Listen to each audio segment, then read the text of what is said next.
Bom dia, turminha. Vamos começar nossa aula de hoje com uma pergunta. O que é que lula, caracol, lesma e ostra têm em comum?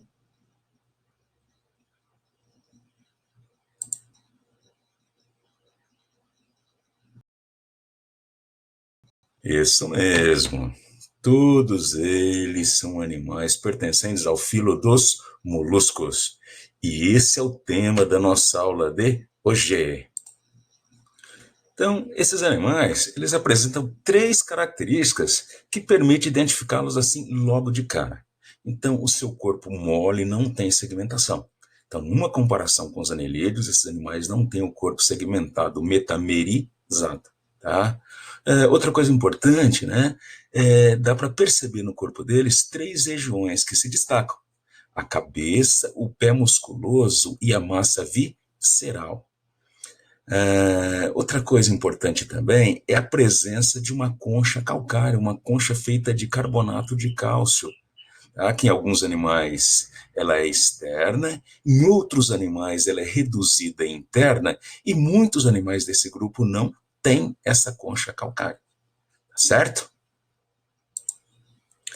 De resto, eles não apresentam avanços evolutivos significativos. Tá? Só que eles pegaram as características que já existem e aprimoraram. E o resultado foi impressionante.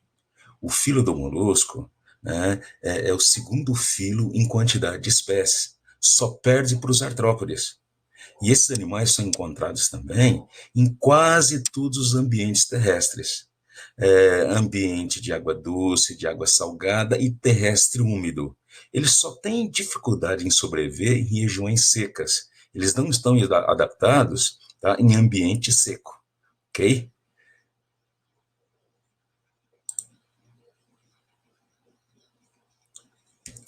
Bom, e aqui a gente tem um caracol e dá para perceber a estrutura clássica. Tá? Então, olha, a cabeça. Então, essa cabeça que tem tentáculos, que tem função sensora, e na extremidade do tentáculo você tem olhos. Aqui você tem o pé musculoso, olha, é uma estrutura muscular que serve para locomoção. A gente vai ver que em alguns animais desse grupo, esse pé musculoso foi retalhado, foi transformado em tentáculos. Tá? E aqui, estrategicamente abrigado pela concha calcária, você tem a massa visceral. O que a gente chama de massa visceral é a estrutura que abriga os órgãos internos. Tá? Então, essa é a configuração típica, né, de um molusco. Bem, com relação à classificação, o filo dos moluscos, hoje, ele é dividido em 6 classes, mas as mais importantes para nós são apenas 3. Tá? Então, dá para a gente dar uma olhada nessa classe aqui, que não é das mais importantes, é chamada de classe Escafópoda. Então, o principal representante desse grupo é um animalzinho chamado dentário, tá? E a concha calcária dele lembra uma trombeta, lembra um marfim de elefante. Então, esse animal vive enterrado na areia, a água passa por dentro do seu corpo e aí ele obtém alimento, oxigênio e se livra dos resíduos. Tá? O nome escafópode significa pé de canoa, pé em forma de canoa, porque esse pé que é usado para escavar areia lembra a quilha de uma canoa. Outro grupo não tão importante, tá, são os poliplacóforos ou anfineuros. Então, esse animalzinho aqui, olha, ele vive no fundo do mar, tá, em rochas, e usa, né, um aparelho bucal chamado rádula para poder raspar a rocha e retirar as algas que usa como alimento. E o nome poliplacóforo vem do fato que essa concha é formada por vários segmentozinhos que se encaixam. Então, poliplacas, poliplacóforo. E aqui a gente vê uma das 3 classes mais importantes, né? Então, é a classe dos gastrópodes, ou gastrópodo ou gastrópoda. Tá? Significa pé no estômago, pé na barriga. Tá? É uma alusão ao fato do pé musculoso estar bem próximo da massa visceral. Então, aqui alguns representantes, né? Nós temos aqui o caracol, aqui a gente tem a lesma, e aqui um representante ilustre desse grupo. Então, esse molusco é o bionfalário, o planorbídeo, que faz parte do ciclo da esquistossomose. Então, esse tipo de molusco que é o hospedeiro intermediário do Schistossoma mansoni, certo? Então, vejam bem, a lesma, por exemplo, ela não tem, né, essa concha, essa proteção calcária.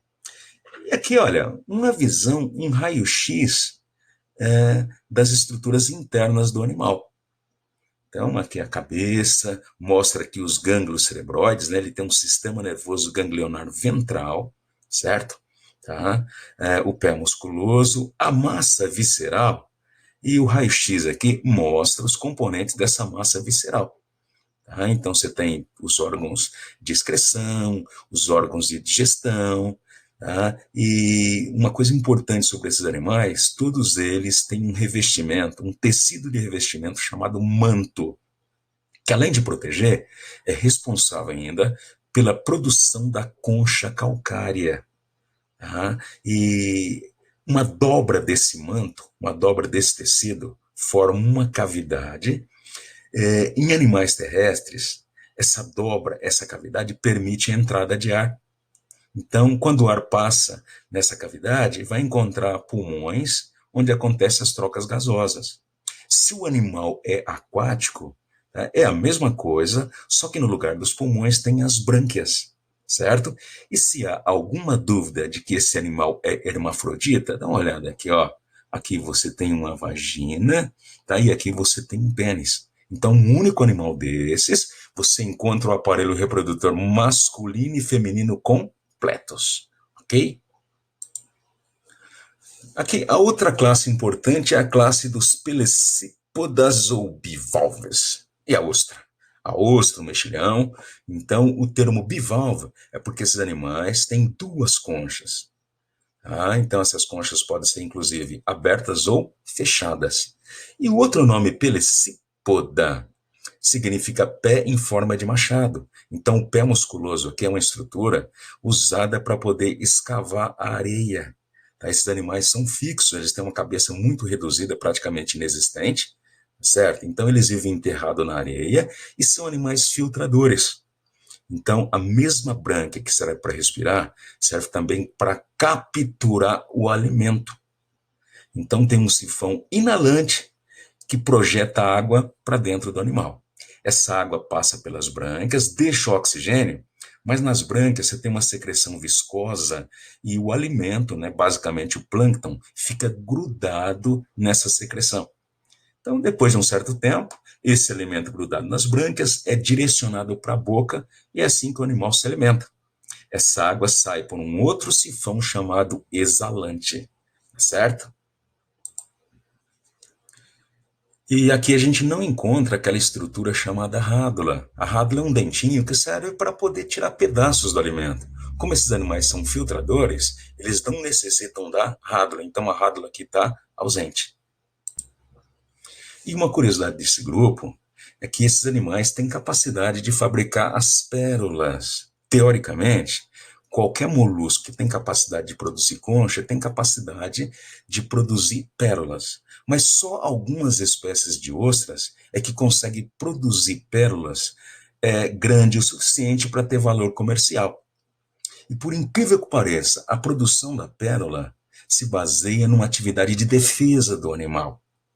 Então, quando uma partícula estranha, um corpo estranho, pode ser um micróbio, até um grão de areia, se aloja entre o manto e a concha, o animal responde numa tentativa de isolar esse corpinho estranho, agressor. Então, ele começa a produzir, tá, o material da concha, né, o material calcário, e deposita em torno dessa partícula estranha. Então, essas partículas são depositadas em camadas concêntricas, camadas bem fininhas que vão se sobrepondo. Então, a maioria das ostras fabricam pérolas pequenininhas, sem valor comercial, às vezes até imperceptível. Tá? Mas quando a ostra fabrica uma pérola grande, isso pode levar muitos anos. Tá? A maioria das ostras chega a levar 10 anos para fabricar uma pérola que realmente tem um bom valor. Tá? Só que isso pode ser estimulado artificialmente. Então, aprenderam a introduzir esse corpo estranho nesse local. O animal responde da mesma maneira, e esse corpo estranho, geralmente um pedaço dessa concha calcária, não começa do zero. Já começa de um tamanho considerável, então leva menos tempo para essa concha ficar pronta. Normalmente, uns 3, 4 anos. Ok? E aqui, olha, uma radiografia interessante desse animal, mostrando as duas conchas, o manto que fabrica essas conchas, além de revestir o animal, tá? O pé musculoso e as brânquias, mostrando que a cabeça aqui, olha, ela praticamente desapareceu. Bom, e essa classe agora é praticamente um outro grupo dentro do filo dos moluscos. São animais que se diferenciam demais da maioria dos moluscos. É a classe cefalópoda ou sifonópodas. O termo cefalópode indica que eles têm os pés na cabeça. Então, na realidade, os pés em forma de tentáculos estão conectados na cabeça. Bom, e por que esses animais são mais complexos, bem mais complexos, do que os outros moluscos? Tá? Se deve à circulação fechada. Todos os demais moluscos têm a circulação aberta, que é uma circulação ruim. Na circulação aberta, o sangue circula lentamente com baixa pressão. Então, isso prejudica as trocas entre o sangue e os tecidos. Um animal como a lesma, por exemplo, ela é lerda basicamente por causa da circulação aberta. O suprimento de alimento e de oxigênio para as células é baixo. Tá? Já nesses animais, o metabolismo é muito alto. Eles têm circulação fechada e na circulação fechada, o sangue circula sempre dentro de vasos, com muita pressão e muita velocidade. Então, isso altera a receptividade, a recepção, de nutrientes e oxigênio pelas células. Bom, aqui a gente tem os polvos, tem as lulas, tem as sépias. Tá? E essa diferença de circulação, ela começa a se pronunciar principalmente no tamanho. Esses animais são os maiores invertebrados que existem. Ainda hoje não é difícil você encontrar lulas com 10 metros ou mais de diâmetro. E até tem uma lenda francesa que diz que no século XIX, pescadores encontraram uma lula com 25 metros de diâmetro. Tá? Então, outra coisa que se destaca aqui é o sistema nervoso, um sistema nervoso muito, muito desenvolvido. Então, tem um conjunto de gânglios cerebroides que ficaram tão grandes que os cientistas chamam de cérebro. Isso resulta na capacidade desses animais de desempenhar funções complexas. Tá? Então, eles têm, por exemplo, a visão muito desenvolvida. Então, apresentam olhos com a configuração muito parecida com o olho humano, até formando imagem. Inclusive, muitos cientistas acham que eles formam imagem colorida como nós, certo? Outra coisa importante é que eles têm, nesse manto, tem células epidérmicas chamadas cromatóforos, que permitem a mudança de cor. Então, essa mudança de cor permite, leva à capacidade de se camuflar. Essa camuflagem é importante para poder se livrar de um predador ou facilitar a captura das presas, tá certo? Tá? Então, essas diferenças se devem basicamente à presença do sistema circulatório fechado, que não existe nos outros moluscos. Aqui, um exemplo, o polvo, com seus tentáculos poderosos, cheio de ventosas. Quando a gente olha para o polvo, para a lula, dá a impressão que aquela estrutura que mais se destaca é a cabeça, mas é um engano. Aquela estrutura que mais se destaca, aquela estrutura maior, é a massa visceral. A cabeça está na região dos olhos, perto dos tentáculos. Então, aqui é a cabeça, olha, na região dos olhos, e por isso que eles recebem o nome de cefalópodes, pés na cabeça.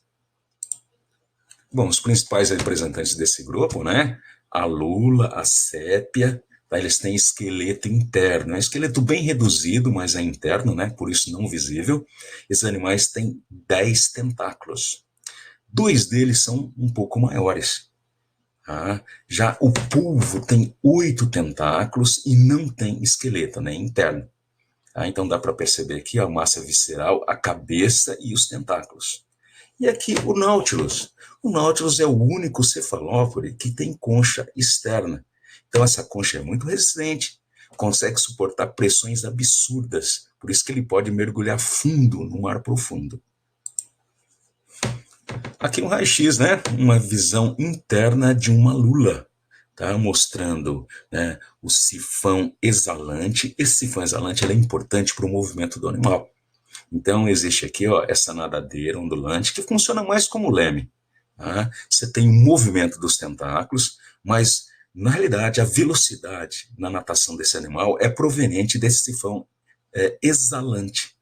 Então, a água que entra no corpo do animal sai sob pressão, tá? E funciona como um sistema de jato-propulsão. Aqui, a brânquia, né? Ou as brânquias, né? Esse animal, obviamente, ele é aquático, tem as brânquias. E aqui uma curiosidade: muitos desses animais têm uma bolsa de tinta. Essa bolsa de tinta é uma substância muito solúvel. Quando esse animal se sente ameaçado, libera essa tinta, ela espalha rápido na água e forma uma cortina que dá tempo do animal fugir, geralmente, certo? Bem, e aqui as características embrionárias, que não traz nenhuma novidade. Então, esses animais são triblásticos, né? Tem os 3 folhetos embrionários, são protostômios. O blastóporo dá origem à boca. A primeira estrutura que se forma é a boca. O ânus se forma depois, do outro lado. E também são celomados. Da mesma forma que os anelídeos, que as minhocas, eles têm uma cavidade corporal verdadeira, totalmente revestida pela mesoderme. Um esquema mostrando a diferença entre a circulação aberta da maioria dos moluscos e a circulação fechada dos cefalópodes. Então, que diferença é essa? Aqui, olha, o sangue circula pelos vasos e depois sai. Quando ele sai, na hora de irrigar as células, perde pressão e perde velocidade. Mas na circulação fechada dos cefalópodes, como a nossa, o sangue nunca sai dos vasos. Então, não perde pressão, não perde velocidade, o sangue circula, né, mais rapidamente e a troca com os tecidos é mais intensa, ok? Bom, cavidade digestiva completa, tá? Só ressaltando aqui a presença da rádula, olha, tá? E essa rádula está ausente, como eu disse anteriormente, nos bivalves, porque eles são filtradores. Bom, na respiração, alguns dos animais desse grupo têm respiração cutânea, né, pela superfície do corpo, tá? Os animais terrestres têm aquele pulmão, né, na dobra do manto, e os animais aquáticos, nessa mesma dobra, têm localizadas as brânquias. E a excreção? A excreção é por nefrídeos, a mesma estrutura excretora da minhoca. Uma diferença é que na minhoca você tem vários pares de nefrídeos, tá? E aqui você tem uma peça única, tá? Então esse animal excreta amônia, que é uma excreção muito tóxica, né? Um resíduo muito tóxico e tem que ser excretado rapidamente para o ambiente.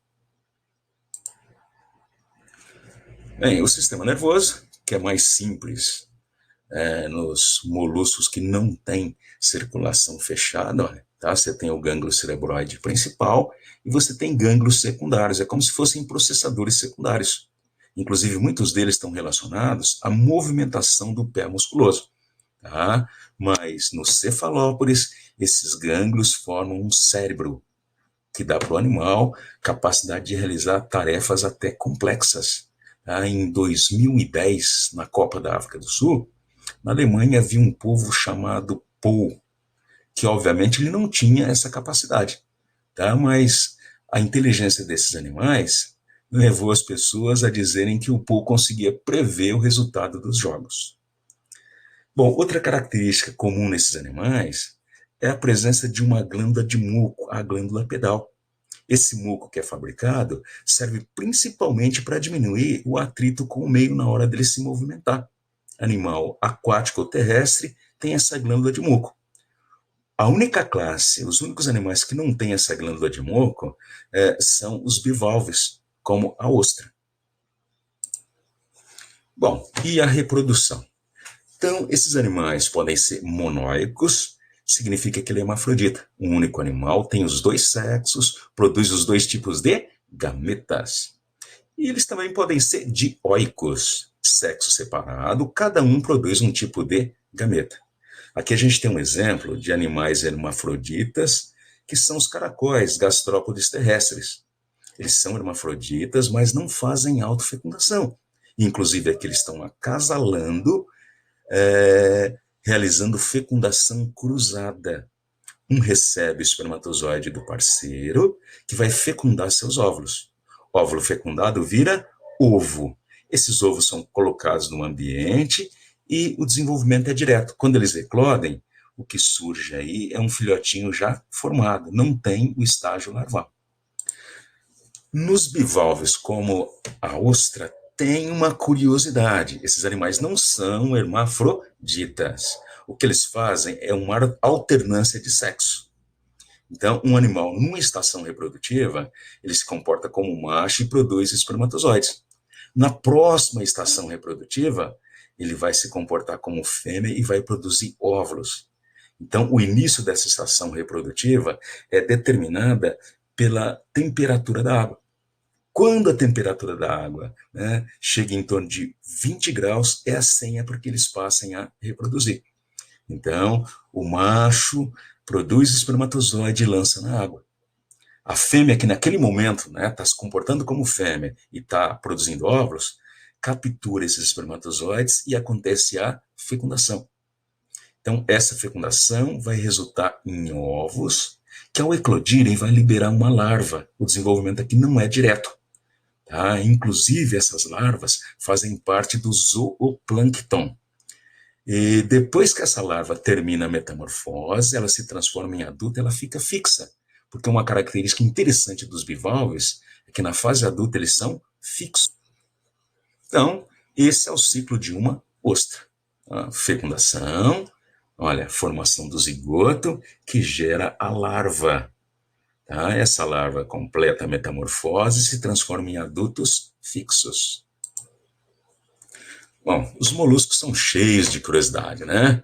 Então, lá nos cefalópodes como o polvo, dos 8 tentáculos que o polvo tem, um deles é direcionado para a fecundação. Então, o acasalamento aqui é um pouco diferente. Então, esse tentáculo, ele tem uma bolsa de espermatozoides que ele vai ofertar o espermatozoide para a fêmea. Ela pega esses espermatozoides, coloca na sua cavidade do manto, para poder fecundar os seus óvulos. Logo depois desse processo, o macho morre. A fêmea, ela vai pegar os espermatozoides, fecundar os seus óvulos, e aí vão surgir os ovos, e esses ovos, enquanto eles estão se desenvolvendo, é comum a fêmea cuidar desses ovos, ventilar, tá? E quando esses animaizinhos nascem, é comum que a fêmea também morra. Então, a sobrevida desses animais não é muito grande, porque logo que eles nascem, eles perdem a mãe. Então, aqui o filhotinho do polvo, O larva do paralarva é sua força de expressão. Porque como o desenvolvimento é direto, você tem animaizinhos pequenininhos, são filhotinhos pequenos, mas que para ficar adulto só tem que crescer. Ok, turminha? Então, espero que a nossa aula tenha sido produtiva hoje.